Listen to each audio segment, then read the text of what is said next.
Yeah, I was going to ask, what camera do you have? It's a Sony A6 300. Okay, because I bought the Alpha ZV10 or ZV10 something like that.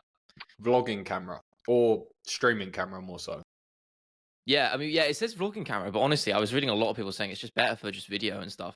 Again, the only annoying thing is I'm currently in 720p until I get that cam link sorted. But I was gonna say, I don't know if you saw my story. I think it's just a funny way to start it off. I posted this on Instagram the other day. So I ordered this off Amazon the other day. It arrived Saturday. I was like, perfect. And I open it up. Feels the right weight. Feels all good. I open it up. I'm watching the football, so I'm not really looking at what's inside the package, and I just assume the camera's in there. And I pull it out and I double take, and it's just a box of cat food, box of wet cat food, just just staring at me. And I was like, right then, why have I got a box of whiskers? It was addressed to me, sealed as well. The whole thing was sealed, so it was obviously some sort of mix-up or some sort of chicanery inside the Amazon warehouse. But that was good. So I had to order a replacement. So I'm now double the money down until they pick up my return, which they still haven't done yet. So that's fun. But we got it here now. But I didn't even realize I needed a cam link. I spent so much money. I bought the camera. I bought a tripod. I bought a memory card, which I don't even need because I'm streaming, I realized. So that's a bit dumb. And, well, I will need it in the future. And, of course, now I need a cam link thing and another HDMI cable. It is expensive. You weren't wrong. I remember you saying one time when you were buying equipment, it just adds up. You weren't wrong. So that's been an interesting, conclusion to my weekend. The funny thing about that is I remember having this conversation before and just expressing how expensive it was. And I remember you saying at the time, that's not something I have to concern myself with. And you weren't wrong at that particular point in time. But it's just funny now how you're in the trenches of buying this equipment and realizing, oh, an SD card is £30. Ooh, this cable is £45. Ooh, this camera's 500. Ooh, this lens. Yeah, it is a little bit, but yeah, it's probably near enough a grand in what I've ended up spending. Jeez. Yeah. However, there's two caveats. Not ideal, but I need it to be done. There's two caveats to that. The first one being, it actually goes down as a business expense, so you can claim back on that, and you can put that down as business expense. Which I know, I'm saying this is something you're thinking, I need to get on top of that. And also, it's an investment. It's an investment to your work. So it is expensive. It is a big outlay. It is annoying. But it is an investment. It levels up your work. It levels up your ability to stream more frequently. And it levels up what you do. Probably quite exponentially, just in regards to what you do. So it's all good. And it will pay itself back in due course. So it is jarring on the initial outlay. But it's a necessary evil, as they say. But I'm happy you done it. What made you bite the bullet on that? The main thing, I was just sick of using my phone. When I was streaming, I kept getting so many issues. A lot of time with the software I was using, or whether it was the phone overheating, it would just freeze middle of the stream, and you just get this horrible freeze frame of me looking just frozen, and it's not the greatest thing. And I kept having to take it off the stand, reset it. Just a pain in the ass. It was happening every stream, and also just having to use your phone is a bit annoying because you can't search stuff up on the fly, whatever you need to do. It's true. That utility, for example. And also just I want the increase in quality because I was also thinking about starting a talking channel as well to go alongside, maybe doing 2 videos a week on that. That was something I've been potentially considering doing. So yeah, that was also part of the sort of scope. But yeah, no, I'm glad I did it. I don't really want to check my bank account though. We don't really want to do that. And this is a question. I know it's not that sensitive, so I will ask it. Did YouTube pay for this? Yeah, 100%. That's a pretty big achievement. That's a cool thing to say. That's a pretty cool thing to say. Yeah. It's a pretty big achievement, right? You've just had an outlay of it's slowly, over £1,000. Yeah, I mean, I said this only like a month ago that it was quite a big milestone financially in terms of revenue.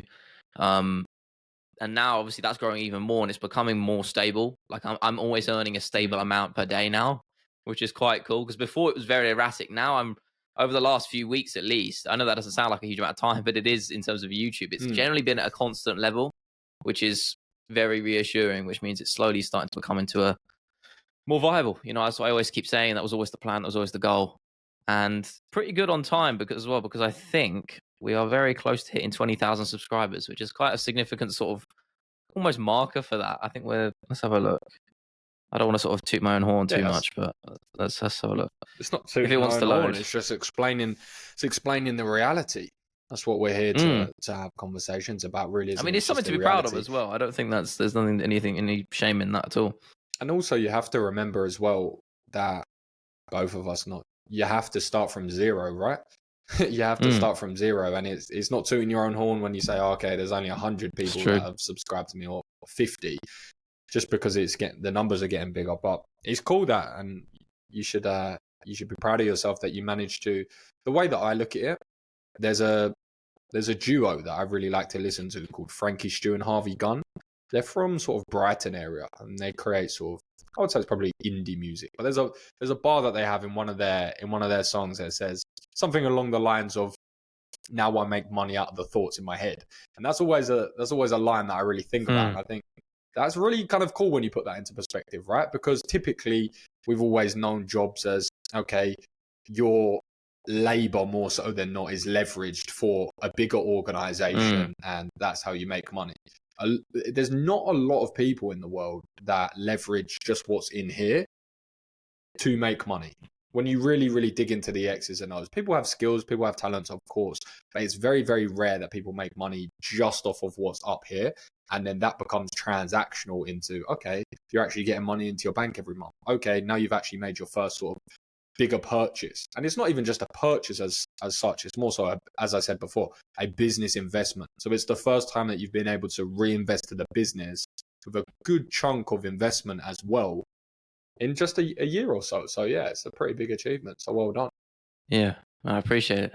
Yeah, I mean, again, as I always said this. I said this. You think back to when right before the end of 2023, you know, we were saying that this was going to be our year without being dramatic about it. That's kind of what we were saying, and there were milestones we were going to hit and things we wanted to achieve. And I think like we're both doing that, definitely in different ways in different lanes, but that's, you know, it's a sign of that, and we're only in April.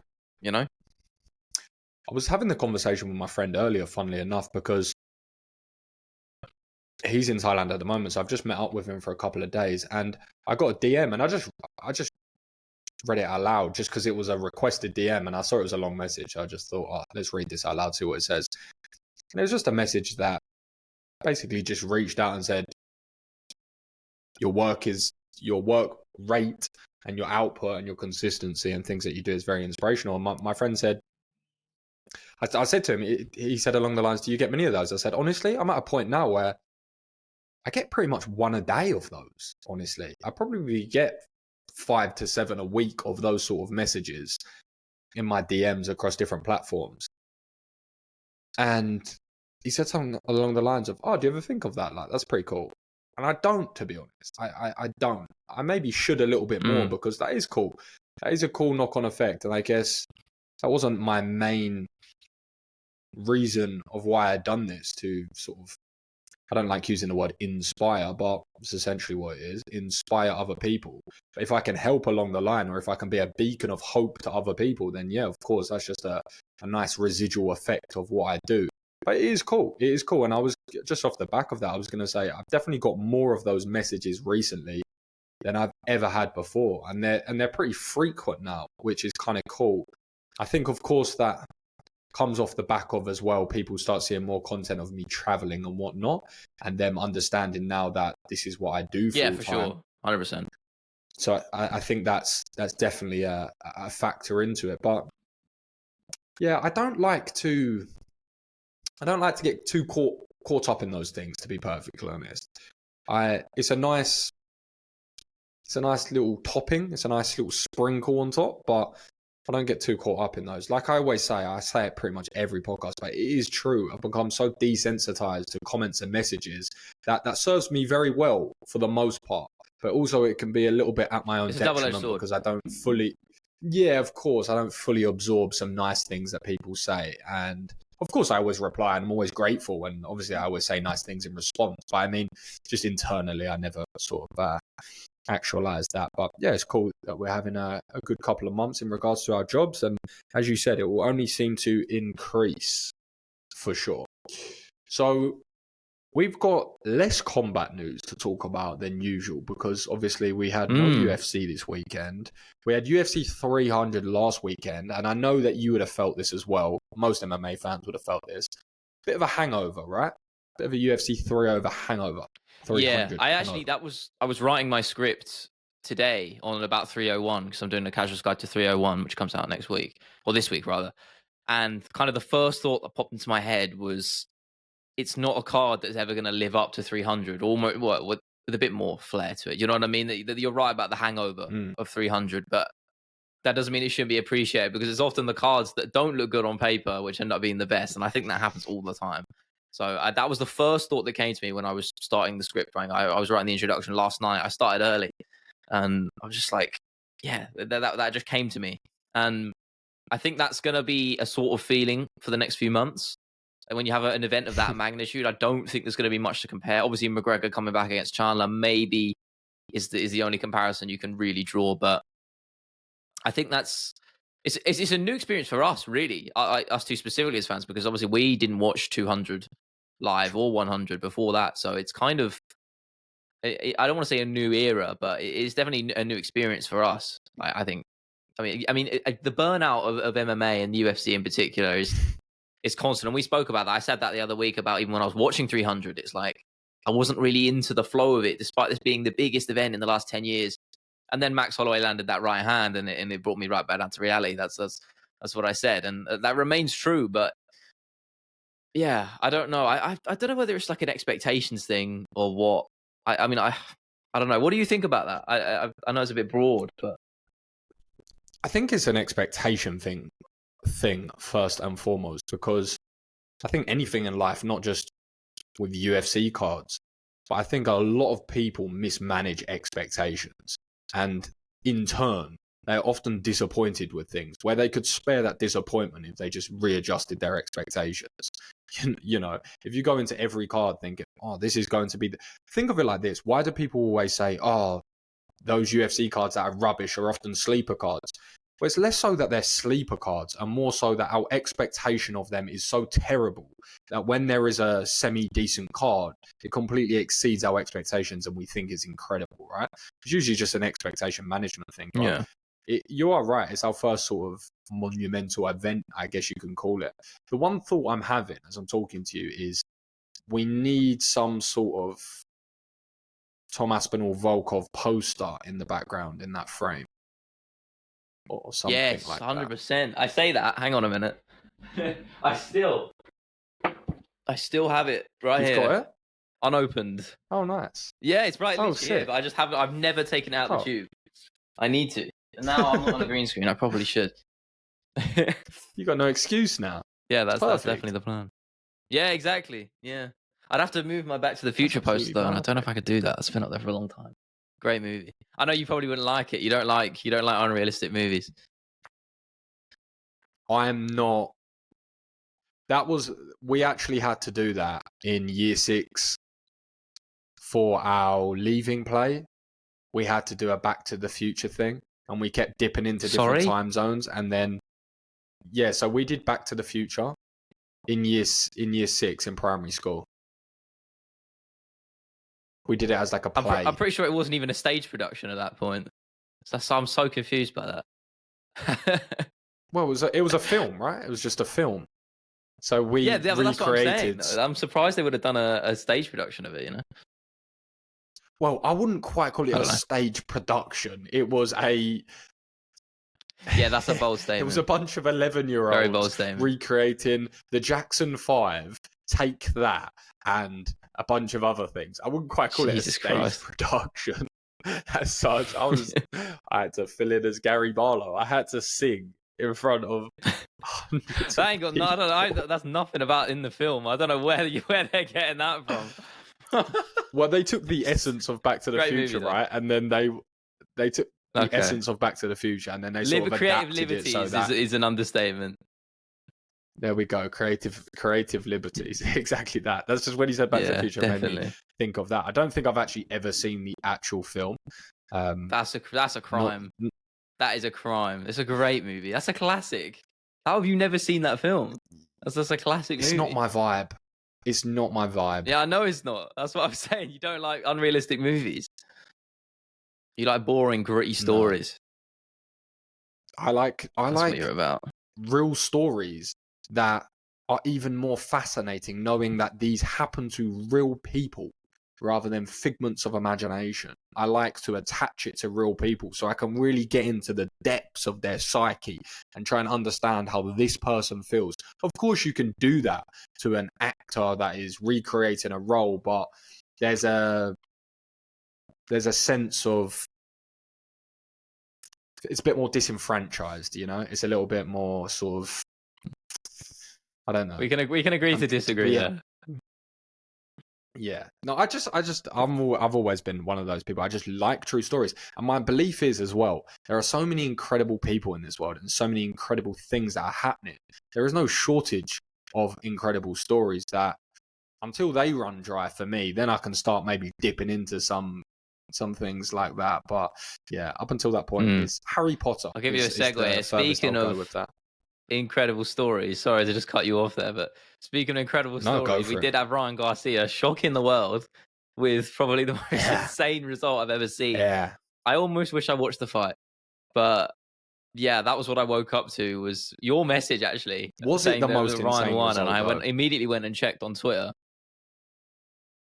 I mean, when you consider the build up, was it the work of a genius or a madman, or maybe both? I don't know. Was it all for show? Is he clearly mentally off the rails? I don't know, and I guess that's kind of part of it. But whatever it was, it worked because I think Devin Haney was clearly a little bit rattled in there. I mean, when you get a guy who's walking on the scales and chugging a beer, it's like, and then saying it wasn't beer, and I still don't believe him. I think it probably was, but you just don't know. I honestly, that whole fiasco is a bit crazy, and I guess it kind of speaks to what's the word I'm looking for? I guess the state that boxing's in, that fight kind of got allowed. I personally think that fight shouldn't have happened with some of the things that Ryan was saying, and why? Clearly, he wasn't mentally well. I mean, come on, like says who? The guy needs help. Says who? Like says who though? I get you kind of playing devil's advocate here, but I know what you're doing. I also am I sort of do believe in what I'm saying. Also, it's easy to say that to what metric? He won. If he didn't win, you probably wouldn't be saying it. You know what I mean? Let's say he lost a decision. That was a fairly competitive fight. I don't know. To what metric? To what metric? That doesn't take away from the performance, though. To what metric are we judging people's sanity to clear them for their duty? In what? And where do we draw the line? John Jones, Conor McGregor. Okay, we can dip into the psyche of a lot of these people. I think a lot of them are gonna not quite fit the stereotypical criteria of a sane person. Guess what? They fight to the death for a living. They are combat sports and make athletes. Millions of dollars. Yeah. He's 25 years of age. He has all the money, all the looks, all the fame, all the talent, all the eyeballs, 10 million flipping followers on Instagram looking at him. Everything in his world. You will be insane. You will be insane. There isn't really two ways around that. Now, is it to a point where it's dangerous to your health and other people? Maybe. But what are we judging that against? Oh, the guy made some really erratic videos on TikToks making funny faces and saying things. Or he's not sane. Can we really take that? Can we take everything at face value? I'm not saying he's not got issues. I'm not saying that he's 100%. I don't know. But that's my point. I don't know. I don't think anyone else knows. And the same reason that you said, is it a joke? Is it not a joke? If you're having that conversation, then you don't know. No one does. Only he does, really. And guess what? He knew something that most of the world didn't. Because he came out and didn't just have... He had not a good performance. He had the best performance you could possibly have in that scenario. Because a knockout, as we always know, a knockout's fantastic. But a knockout you can get quote-unquote caught. Or that can be the narrative. That's not necessarily what happens, but you can get quote-unquote caught. You can't get caught for 12 rounds and 6 knockdowns. That's not getting caught. That's getting outclassed. And I think Devin Haney went into that fight with everything in the world to lose. Everything in the world. He is insanely disciplined, insanely talented, incredible prospect. Again, the world is very fingertips in the boxing world. And on the flip side, you have someone that's making a mockery of the sport, a mockery of you, a mockery of your family, drinking beers on stage, not making weight. And then what happens? They have a face-off a couple of days before the fight, and he shoves him in the face. And that was it for me. That was when it clicked, and I thought, ooh, we've got something here. We've got something here, because he was rattled at that point. And there's no way in telling me that he wasn't inside his head at that point. He shoved him in the face hard. And Devin Haney is meant to be this super peaceful, very reserved, God-abiding guy. And he's come out a bit erratic. So I loved it. Lit the fuse, man. I loved it. I think we need a little bit more of that in MMA, maybe. I don't know. Yes. God, yeah. Well, I mean, that's the thing. Even if we didn't have any UFC on the weekend, we were blessed. But obviously, we can look forward towards 301, which it's not even. Yeah, 301's in 2 weeks' time, isn't it? Not next week. Yeah, I get confused with my schedule when I make videos because I have to prepare a week in advance, and then I'm always like a week behind, and it gets messy. But I mean, we can get to some 301 chat. Obviously, we got a fight night on Saturday, actually, which is already probably more less appealing, especially when you look at the well, in sort truth, of alumni. More so than that, we've had quite a few big fight announcements as well. If you look on paper, we've had quite a lot. We've had Islam versus Dustin Poirier. We've had Conor McGregor versus Michael Chandler. We've had Jamahal Hill versus Khalil Roundtree. We've had... That is what I'm very excited for. We've had Bo Nickel versus Jacob Malkoun in just a few weeks. Yes, some big fights. Some really big fights there, actually. What jumps out at you there? I mean, as I said, Khalil Roundtree, Jamahal Hill. I spoke about it on stream the other day. And I'm so glad Khalil Roundtree's finally getting that step up. I think he's been in the UFC for so long now, it feels like. And we're both, from what I remember, you spoke highly of him as much as I did. And I think this is really his best opportunity to crack for that title shot, because you've got a guy in Jamahal Hill who's coming off a knockout loss on pretty, quick turnaround. And that's something you can take advantage of, especially with the power that Khalil Roundtree possesses. And I'm sure you've seen that picture of their physiques side by side. Almost looks like they're not even in the same weight class. I mean, Khalil Roundtree's a big light heavyweight, man. And he is a terrifying individual. I said this before, probably one of the only men, if I had to pick one man I wouldn't want to step in the cage with, it would probably be him. He's just a terrifying individual. And I think he's a very good chance of running through Jamahal. I call me crazy, and maybe it's blind faith because I really want him to lift the belt, but I can see it happening. I don't think a lot of people know as well that Khalil Roundtree actually used to be way over 300 pounds. And whilst he isn't that weight anymore, your bones, the density of them, get used to that sort of weight. Your calves, I know that sounds like a random one, but it's true because they're bearing that weight so constantly. They get used to carrying that load as such. They get stronger. Your bone density gets a bit more. And typically when you get athletes that used to be a certain size and they're not anymore, Volkanovski's a good example. Jared Cannonier is a good example. Wow, I'm absolutely nailing these off the bat. Khalil Roundtree's a good example.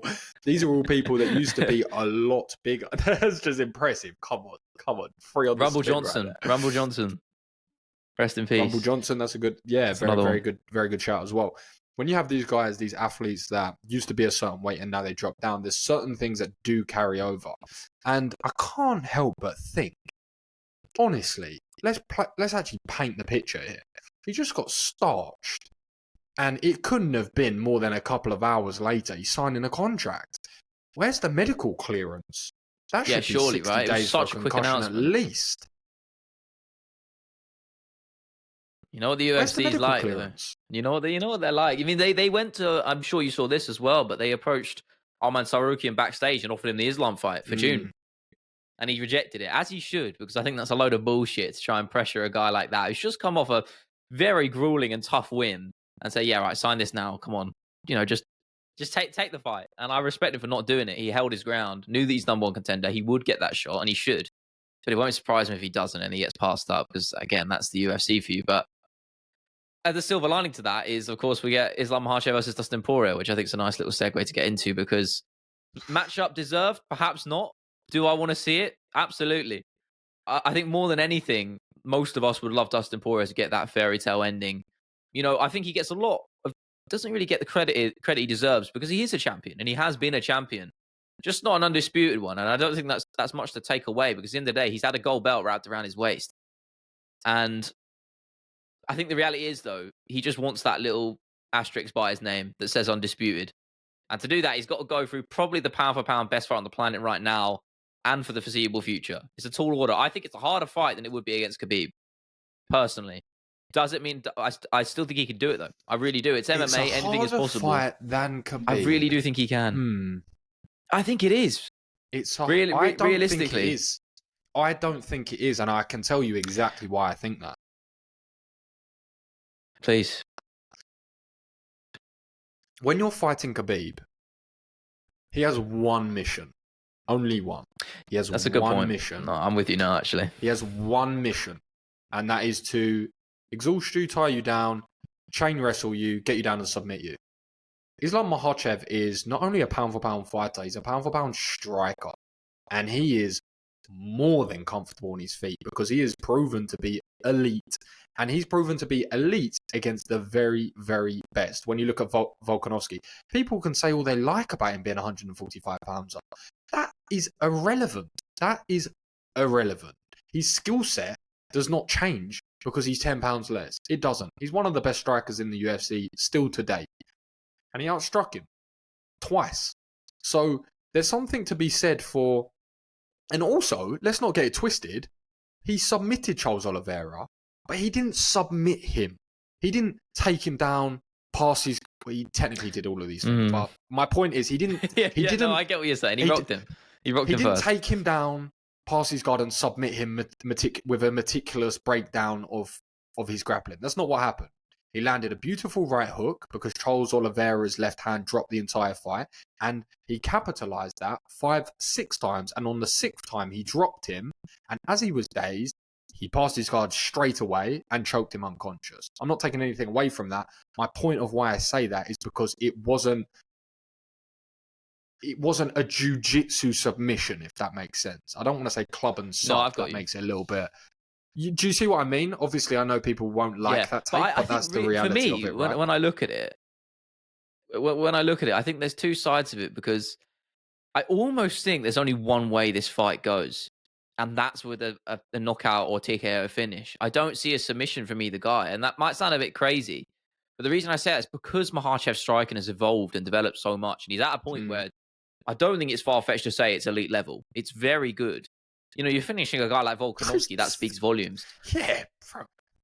Elite, yeah. No, but a lot of people wouldn't say that. Bro, I know you'd agree with me, but a lot of people wouldn't say that. Yeah, because I don't know what they're looking at if they say almost. that. They don't know what they're looking at. Two ways, because I think with that, I think Poirier could capitalize on that. Because if Islam Makhachev falls in love with his hand, you do see that a lot of wrestlers who develop the strike and they fall in love with their hand and they get caught. That's definitely an avenue, but I almost think it could go the opposite way as well. I think Makhachev might be at a point where he's so good, he could finish Poirier on the feet. So that's where I see it going. I don't see a submission unless maybe Poirier jumps a gilly, which I know he's been touting on Twitter all week, and then that gets reversed or something, and we see a sort of arm triangle akin to the Charles Oliveira finish. But there's two things to this, because I agree with you 100%. I think there's two things to this. I think whilst we can paint a narrative of Islam keeps it striking because he's more confident than ever, and it could look like that for large periods of the fight as long as it lasts. I just think with Javier Mendez in his corner, one of the best MMA coaches of all time, with Khabib in his corner, one of the best fighters and MMA coaches of all time, anyone near Khabib always says one thing, how high level his knowledge is of the game. So they're going to be very disciplined into a certain game plan, and they know where the weakness is because his brother, his top boy, has already done it to him. So they know where the weakness is. They know what they want to exploit. They know they want to get to the back, and they know when they want to finish the fight. And for as much as Islam will be confident in his hands, he'll still know that his easiest path to victory is through the grappling. So, but, this could very well be, and we won't get into the breakdown too much, but this is the last thing I'll say on this. This could very well be Michael Bisping, Luke Rockhold. The stories are almost identical. I know. I like that. And I Dustin like that a Poirier. lot. They're almost identical. Come on. In regards to how they're regarded in the UFC. They're legends of the game. They've been there since day one. They've been on the scene since day one. They've fought everyone, every level, every style. We've seen everything before. And they never quite do it. They've got close. They got so flipping close. So close they can touch it. But they never have. And they get one shot. And there's a lot to be said for a guy like Dustin Poirier with his back against the wall he knows. There's no secret here that this is his only opportunity that he's going to get to win this gold. And that's a scary man to face. It's a scary man to face. And it's not as if Dustin Poirier is not shown to have knockout power. And I was going to say it's not as if he hasn't got submissions. But he hasn't, because he's almost never got many. Well, he's got some submissions in the UFC, but almost none. So he's never got a gilly finish. That's the funny thing. I don't think he's actually got a single one. That's why that's on the cards more than ever. That's what's funny. That's why that's actually on the cards more than ever, because of that, right? Yeah, I know. So, the one time it could happen. Imagine. Yeah. That's my point. Man. I hope so. I hope we get the fairy tale ending. I hope the MMA gods June, right? That's kind to us. I think so. Yeah. Yeah. I was going to say, speaking of Luke Rockhold, as you mentioned, he had a knockout win on Karate Combat, which was pretty cool. I thought I'd just throw that one in the hat. Good to see him getting a win. Really grown on me over the last couple of years. Have you been watching him on the Jackson podcast? No. I have not. Bro. Give me the lowdown. Is he a regular one? You don't watch that podcast? Like nah, man. Honestly, I haven't listened to a lot of podcasts recently. It's not really been... I said this to my friends the other day, because you're obviously... We're both surrounded by MMA 24/7. I've probably said this on the podcast as well, but when I'm not working, I don't want to be looking at MMA at all, apart from Saturday, because I need to separate the work and the recreation, because otherwise I'll burn out like crazy. It was the same when I did my games degree, because video games is one of my favorite hobbies. And when I started doing that for a career, basically most of my time was a significant amount of my recreational time on top of my work time was basically all games, and it made me just resent the whole thing. And I think it's important to find that balance. So MMA, I try not to do that. So generally speaking, I don't listen to a lot of MMA podcasts. I do like Robert Whittaker's one, MMA Arcade, because he combines both of those things together. I can't go against that. I can't tell you what works for you and how it works for you. I can't. The only thing I'll say, just why I listen to so many, and again, it's not to say you should or you have to or anything like that, because the most important thing is, like with anything in this life, is making the things that you want to succeed at sustainable. Otherwise, you'll never be able to do them for multiple years. And to get good at anything, you have to do it for a very long time. So if it isn't sustainable, you just will have no chance. Same as fitness, the same as business, the same as growth on absolutely anything. You need to do it for 10 years. So if you don't enjoy it, so that is why I'll preface this by saying, what I will say off the back of that is I learn the most about this game personally through podcasts. I learned the most about mindsets, the nuances, the behind the scenes, the operations, the breakdowns of events, the things that go into the lifestyles, the things that go into a fight mentally as well as physically. And that's often where most of my sources of sort of understanding the depth of this game really comes from, to be honest, is listening to people for, in truth, so many hours a week speak candidly of many different experiences of the game. But like I said, everyone's different and everyone operates in a different way. So it's not to say that you have to. Just for me personally, for anyone listening, if they think, why do I always do that? It's not necessarily because I sort of reflected on it the other day. The only things that I watch each week, not pretty much, exclusively the only things that I watch are podcasts and interviews. It's all I consume. It's all I consume. I consume some work contextually on the platforms that I work on, so I can sort of get a pulse on things, get a pulse on adaptations in the industry and things like that, 100%. But more times than not, 95% of the time, all I do is listen to people that are in the trenches speak about everything. And I'm going to use your favorite word. Speak about the sport quite holistically, right? Not just, this is what I do in fight camp, things like that. Sometimes at very, very small, a lot smaller details that can sometimes be missed. And sometimes things that you just would never know. You just know. But yeah, it's a valid point, and it comes back to what I said. If it makes it unsustainable for you, you can't do it. That's the number one golden rule in fitness. And talking about fitness, I know that you've how's the gym been going for you? Because I know you said you've been enjoying that, right? Yeah, actually, I spoke to you about it yesterday, just randomly. But I actually last night I compared my progress pictures from the ones I took yesterday compared to before I started. And yeah, that's the first time I've done that. So that's after 7 weeks or 7 or 8 weeks. I think it's 7. And there's a significant progress. It kind of surprised me. I almost felt like it's one of those things where when you look at it on a week by week basis, you don't really see the difference. But when you compare, obviously, the first to the latest, it's quite significant, pretty crazy. Yeah, I'm slowly starting to enjoy the process. That's what I said to you yesterday about, the improvement is where I find the most fulfillment, I think, in just the gradual steps up in weight. And that's the sort of journey I like, in the same way I compared it to jiu-jitsu. But, it's not necessarily the process I enjoy as much. That's the difference with something like MMA or jiu-jitsu that I really loved. I really fell in love with the actual process of it because it felt like a puzzle as much as the long-term scope of growth and improvement which jiu-jitsu provides. I don't really get the latter or the former with the gym and weightlifting yet. I hope that will come. But I don't look forward to doing squats. I still don't. I don't enjoy leg day. And there's some exercises I really don't like. But I think we'll get there. Get there. I more than anything, I like the social as well. It's an excuse to get out. It's an excuse to meet with friends, But you said there's some exercises I really don't like. Did you say you cut there? You said there's a lot of exercises I really don't like. And I said, like what? Oh, I said squat. Mostly leg stuff. But bent over rows, I do not like them. They mess up my head for some reason. Do not know. Really weird. I get really dizzy when I do bent over rows. You can't be on angles. 100%. This is what I said to my GP, and they said no, you don't.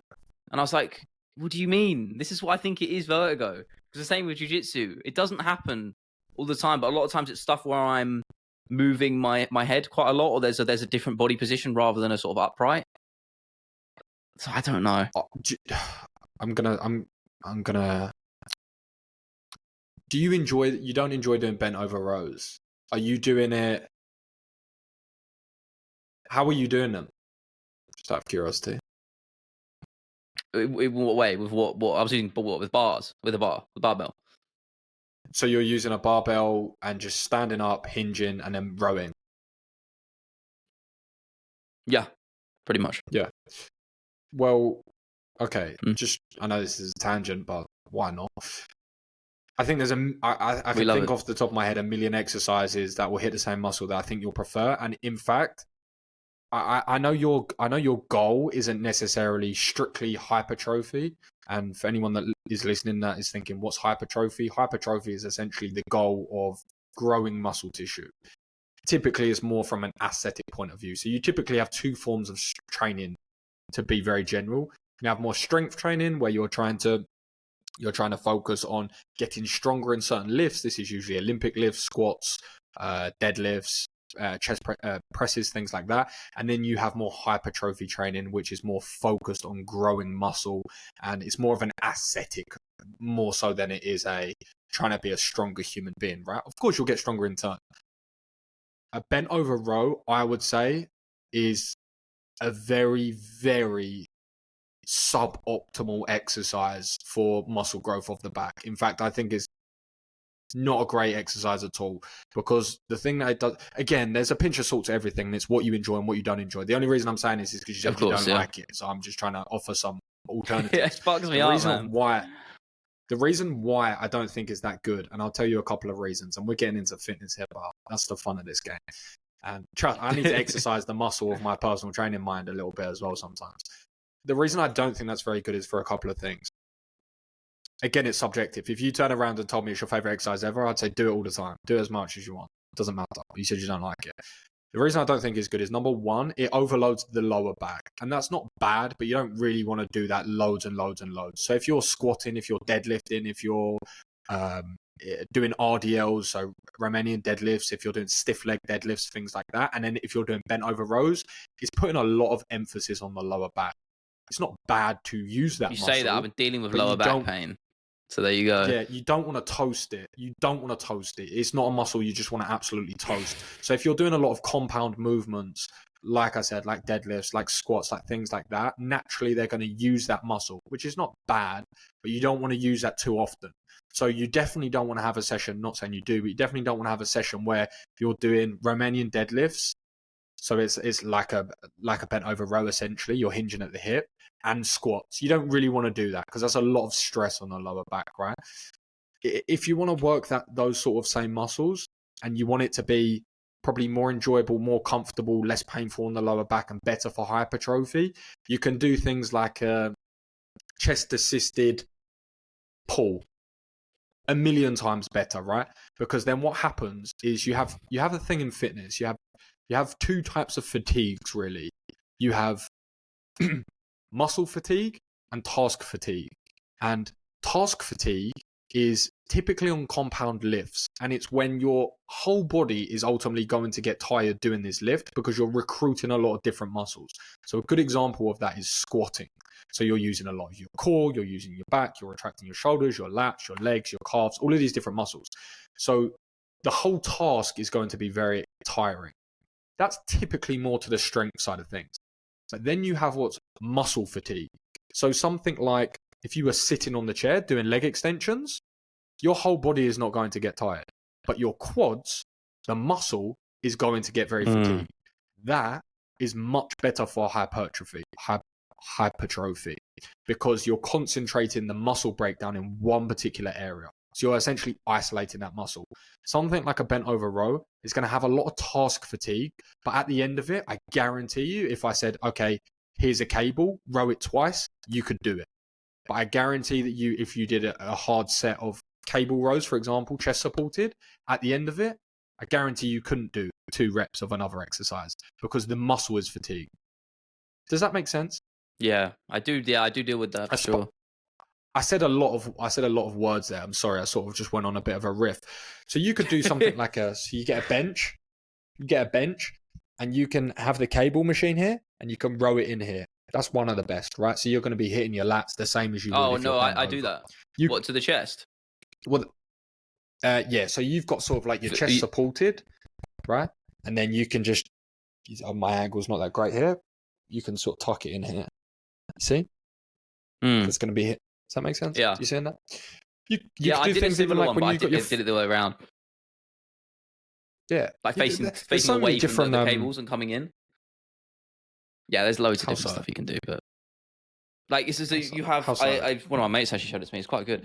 So you have the both cables behind you, and you have you're basically sitting on the bench away from facing the other way, and they're behind you, and you come in like that. Yeah, it's quite good. Yeah. No, that's quite good because different, especially when you use the cables, right? When you're using the cables with things like that, is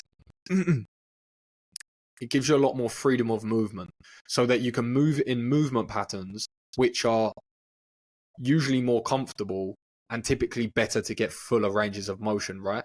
Whereas the other reason of why I was going to say a bent over barbell is quite suboptimal is because no matter how well you do that, your range of motion is going to be different on rep to rep and set to set. It just will be. You're not going to hit the same level every single time. Of course, yeah. So there's going to be a lot more infrequencies, right? But that was a big side tangent about bent over rows. But there's a little bit of just a little bit of fitness insight, I suppose. Yeah, I think something we have to touch on. Obviously, we mentioned it earlier. Oh, sorry, go. No. I was only going to say, and then we'll jump onto what you say. It's funny because I said to you earlier, haven't exercised that muscle in a long time, that mental muscle of helping with informations of things like that. But I made a video the other day on Aljamain Sterling, funnily enough, and it was about his new weight class. It was the other day. It was about his new weight class, and I basically explained how before, I won't bore you with the details, but before he was essentially his lean body mass. So that basically means if you remove all fat and water and things like that, the weight of your body, his was 145 pounds. And of course, he was always competing at 135 pounds. So when he was in fight camp, of course, he'd be reducing calories and losing fat. And then, of course, at the end of the cut, he would also be he'd be losing water in the water cut. But along that process as well, he was catabolizing. So that essentially means just eating into muscle tissue. So he was not only stripping fat and stripping water, essentially, he was stripping muscle as well, which is not really ideal. It's definitely not ideal, especially when you're dropping weight classes drastically. So I made a video on it, and there was this big backlash of people telling me, you don't know what you're talking about. This is wrong. This doesn't make sense. This is wrong. And for a second, it made me, just because there were so many messages, because it went viral, the video. I didn't really expect it to be honest. I just expected to get a few thousand views and whatnot, whatever. It went viral. It went very viral. And there was a lot of comments, hundreds and hundreds of comments telling me how wrong I was and how it didn't make sense and all these different things. And it made me second guess myself. And it made me go away and actually dive back into it again. And I had to go, oh no, I am right. I am completely correct in everything that I just said there. But it was funny because he commented on the post, funnily enough. Aljamain Sterling commented on the post and said, oh, I haven't actually released my results yet from the UFC PI, but I'll do it this week. And I said to him, oh, I must be going crazy. I thought you'd already done that. That was a roundabout way of me saying, I know that you've released this information before because I remember the exact video when you spoke about it and the numbers you used about going to the UFC PI. So I remember completely. I have not just dreamt this, but random side chance. You got to DM him, man. We got to get him on here. For sure, obviously, we should get him on the pod. I always said he's been one of the number one guests I'd love to have on. I think he'd have a great conversation. Yeah, you have always said that, to be fair. You have, you know what? I will, when I get home, I'll start looking to put that in place because obviously I know a lot of people around him pretty well, to be fair, and I communicate with him sporadically, I would say. He doesn't follow me, I don't think, but yeah, he knows of my account. Don't ask, you don't get. He's interacted with me quite a lot, and exactly, yeah. And I think it would be nice for him to have a platform to actually some people that appreciate him, to be honest. Because you say that. I a mean, lot of times in the press conference was probably the first time at 300 was probably the first time I heard cheers for him in years. So that was quite interesting. Yeah, because maybe the tide is turning. Maybe people are joining us. He lost. Oh yeah, that's why. That's a fair point. Because he lost. People don't celebrate you. People celebrate you on the way up. Then when you reach the top, they don't celebrate you anymore. They wait for your downfall and they wait to tear you down. Let me give you another example, just off the top of the head. Kamaru Usman. Kamaru Usman didn't get love. Kamaru Usman was not beloved by fans, really. Kamaru Usman was not really fully respected for everything he was doing. Not in the same way. He definitely wasn't. He wasn't hated. No, it was a different level, hated. And it's not the exact same. But I'm just giving an example because then what happened once he lost? He's become a fan favorite. Everyone starts realizing his frequencies, activity, just him going on podcasts. He's become a very, very different character in the eyes of the fans. Oh, for sure. He wasn't hated. You're right, but there's been a difference, and that all came from him losing. That's just how it works. And I imagine one day when Sean O'Malley eventually loses, if he loses, I think he'll have the exact thing. I think his star power will go even higher because we'll find out. I know for a fact what will happen when he'll lose.